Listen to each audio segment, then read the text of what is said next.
ನಾನು police station ಗುಬ್ಬಿ ಹೊಡೆಯೋದು ಅದು ಸೆಲ್ಫ್ ಪ್ರೊಟೆಕ್ಷನ್ ಏನೇ ಕೊಟ್ಟರು ನೀವು ಯಾರೇ ಗನ್ ಲೈಸೆನ್ಸ್ ತೊಗೊಂಡ್ರು ನೀವು ಸೆಲ್ಫ್ ಪ್ರೊಟೆಕ್ಷನ್ ಅಂತ ಕೊಟ್ಟಿದ್ದೀರಿ, CMS ಪ್ರೊಟೆಕ್ಷನ್ ಅಂತ ತೊಗೊಂಡಿದ್ದೀರಾ?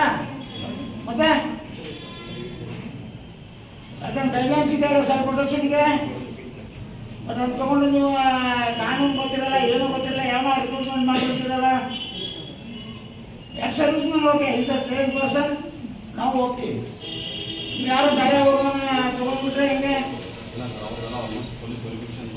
ಪೊಲೀಸ್ ವೆರಿಫಿಕೇಶನ್ ಸೆಕೆಂಡ್ರಿಯಪ್ಪ, ನಾನು ಕೇಳಿದ್ರೆ ಬಂದಕ್ಕೆ ಉತ್ತರ ಕೊಡು. ನಾನು ಸ್ವಲ್ಪ ಪ್ರೊಟೆಕ್ಷನ್ ಬಂದೂಕು ತೊಗೊಂಡು ನೀನು ಕೊಡೋಕೆ ಅಧಿಕಾರ ಇದೆಯಾ?